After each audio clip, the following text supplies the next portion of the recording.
Hey, this is Rachel Bolan from Skid Row, and you're watching 80s Metal Recycle Bin.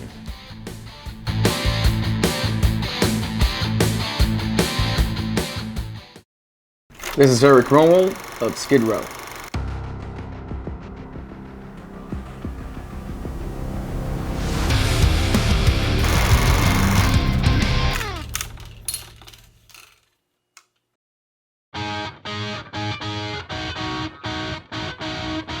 I think I have a video of myself when I'm like 3 or 4 and I'm listening to Queen. So I think that's the first memory I have. And Freddie Mercury has always been my biggest hero as a frontman, singer, obviously, songwriter. And I mean, if you look at a band like Queen, you have all the members, pretty much all the members wrote a big hit, global hit. And you know, it's just one of those bands that you get maybe once in a lifetime. And I was also, when I remember my brother had the Use Your Illusion albums, so I was listening to that when I was younger. But I've been listening to a lot of music. The reason why I started playing music was because of the 50s and 60s music, that kind of rock and roll. So my dad was in a band in the 70s in Sweden, and he was a guitarist. And I used to hear him play like Little Richard, Elvis, you know, all the 50s, 60s rock and roll music, and that's why I started. I started playing Elvis songs on the guitar. So Elvis got me, you know, it's because of Elvis that I wanted to become an artist. And you know, if you look at a guy like Little Richard, I still get so much inspiration from him as a frontman and as a singer. And you know, so that's actually where it started.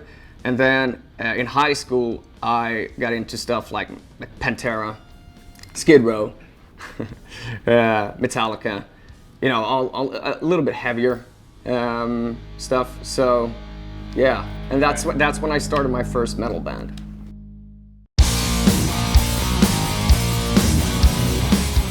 So I did Idol, the Swedish version of Idol, back in 2009. And it was a very good experience. I mean, yeah, it's pretty much the same thing as here, but I think Sweden is a country where we have a lot of history of rock and roll. You know, Europe, Roxette, yeah, there's plenty of bands. I mentioned Roxette because that was one of my biggest influences when I started. You know, ABBA. They pretty much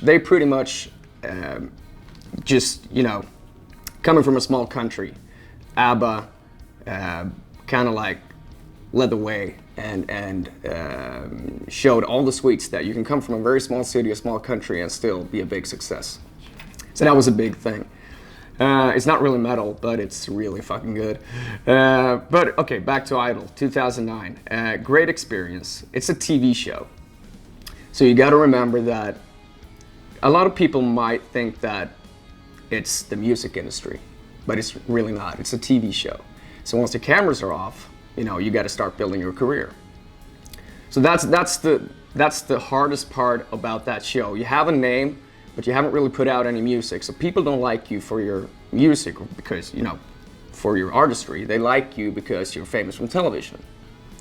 So that was a tough part after Idol. You know, you have millions of viewers every Friday. You got a name for yourself, but you're not really an artist. You know, you're famous from television.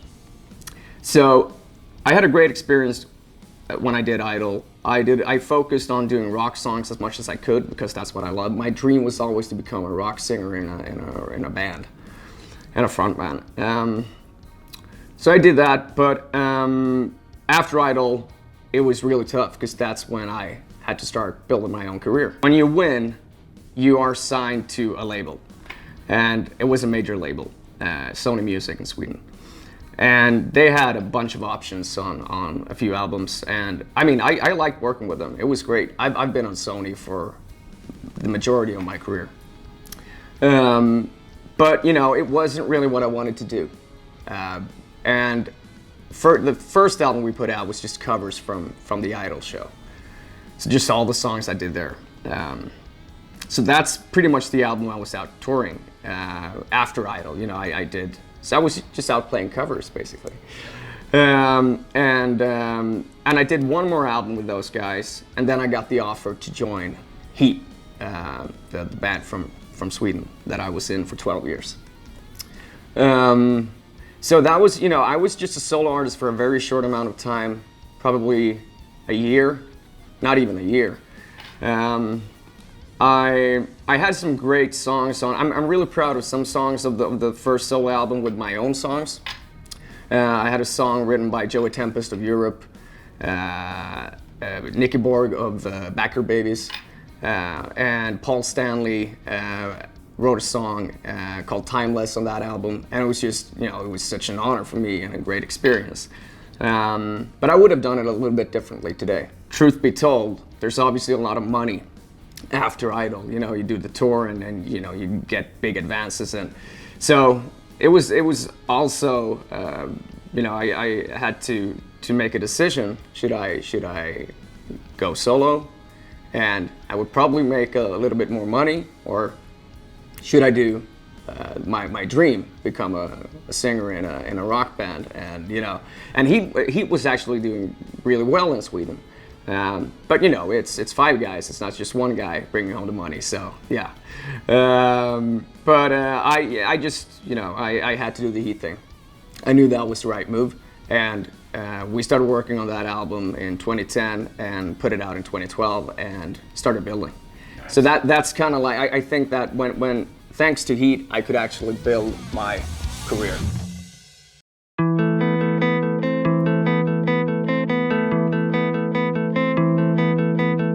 I'm still processing everything today because everything's been happening really fast. I did a bone marrow transplantation. So for those of you who don't know, I got leukemia. I was diagnosed with leukemia in 2021.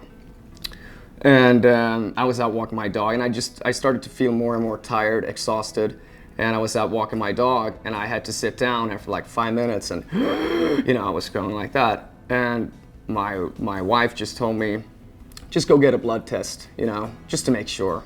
You're probably just tired, but go test yourself. And so the day after, I was pretty sure it was COVID, you know, because we had just been in South Africa, but yeah, they called me and they were like, you have to go to the emergency now. And I was on my way to do a COVID test. I was like, well, are you sure it's not COVID? Because I'm on my way to, no, go to the hospital, go to the emergency now. And that was it, you know, I was there for a week, and after a week they diagnosed me with leukemia, and it was just the worst thing that has ever happened to me. And I started, because at first I thought that was it. I wasn't really sure how much progress they made in that type of cancer and the treatment they have. But you know, that was also during COVID, so I was kind of like isolated for a couple of months at the hospital, and I did a lot of thinking, and you know, you get a lot of perspective after something like that. And I did my bone marrow transplantation in August 2021, and I started my recovery. I lost a lot of weight. I wasn't a big guy before, but I lost a lot of weight, lost my hair. But, you know, it was tough. I've always done a bit of martial arts, so that's one of the things that got me through, like boxing and Aikido, Japanese martial arts. Just, yeah, you know, martial arts it's good for physical self-defense, but it's also great for mental self-defense. So you know, that was one of the things. Music, obviously. I started a YouTube channel during my treatments because I knew I had to sing. So when I started to respond to the treatments, I, you know, got a little bit more energy. My wife was like, do you have energy? You know, what do you want to do? And I was like walking around, just, I don't know, I have to sing. So I started a YouTube channel. And yeah, you can actually see, if you look at the videos, I started putting out covers just of songs I love. If you look at the videos, you can actually see how I get, you know, healthier and healthier and healthier with every video. So that was also a big part of the treatment. and getting back. But when the year started in January, February, I wasn't really sure how. I knew I was feeling better and I was cancer-free, but I didn't really know how because I want to stick to my goal of being an artist and getting back on stage. I was like, maybe, yeah, we can do New Horizon. So I'll have my first show. We had a show booked with New Horizon in June. It's like, yeah, but that's a good timeline. I got time to recover, and but then Rachel Bolan of Skid Row contacted me in end of February, and he was like, hey, can you do a residency in Vegas in March? I was like, okay, so that's 6 months after transplantation. You know what? I have to ask the doctors, but if they're okay with it, I'll do it. And they pretty much said, yeah, you can do it. We'll work around it, because I'm still going back and forth to the hospital. And that was it. I 6 months after my transplantation, I was in Vegas with Skid Row and Scorpions, and life just completely turned around. So life can go bad very fast, but it can also go, good.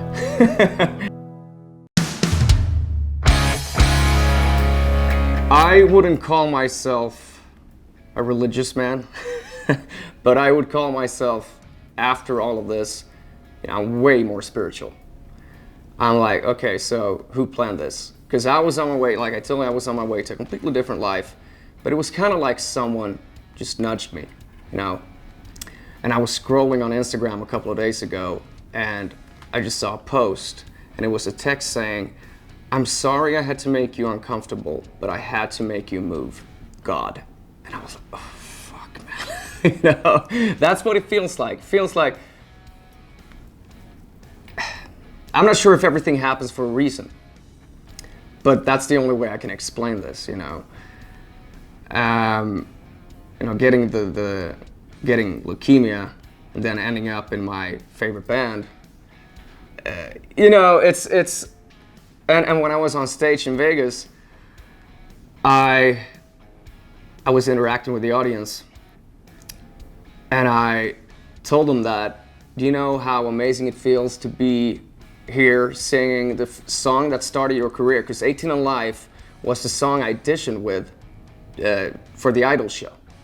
That's what got me on Idol. And I told them, do you know how it feels to be here on stage with your favorite band of all time singing the song that started your career? And someone commented on it, and he was like, did he just quote the Rockstar movie script? I was like, yeah, that's okay. I didn't even think about that, but it's that movie.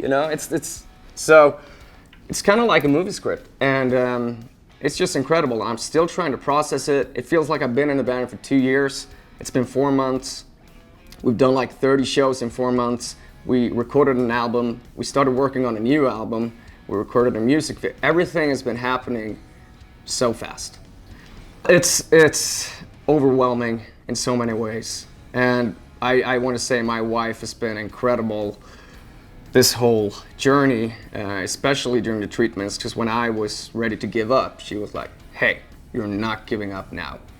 You got so many people that love you and need you in their lives, and she kind of like, she was tough. And I needed that. So I was like, yeah, I know, okay. And I can mention I also have a 2.5-year-old son at home. So that was really, really tough. Getting, coming back from the hospital, seeing him, that was my weak spot. So she really helped me a lot. And she's very understanding. And obviously you need, when you have this kind of lifestyle, you need someone who, really understand that lifestyle and support it. And it's kind of a selfish lifestyle in many ways, but she totally gets it, and she's got my back. So there's been a lot of tears, and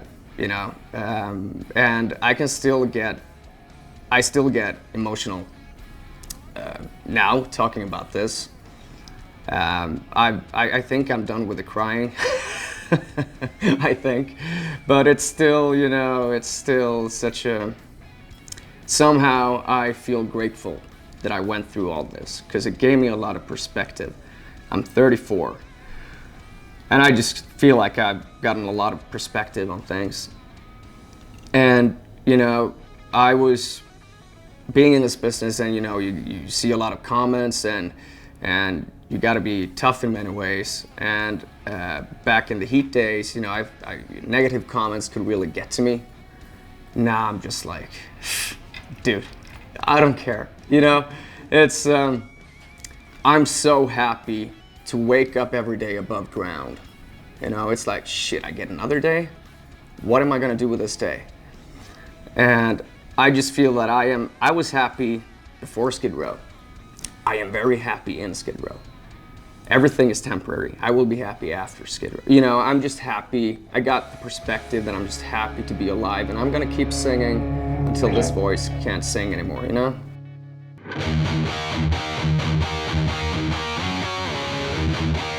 I know that Rachel had an idea that he wanted to do a side project with me someday. It was just, yeah. So I think that was the first time they found out about me. And then I know they also watched the cover I did of 18 on Life on my YouTube channel. Yeah, I think that's how they found out about me.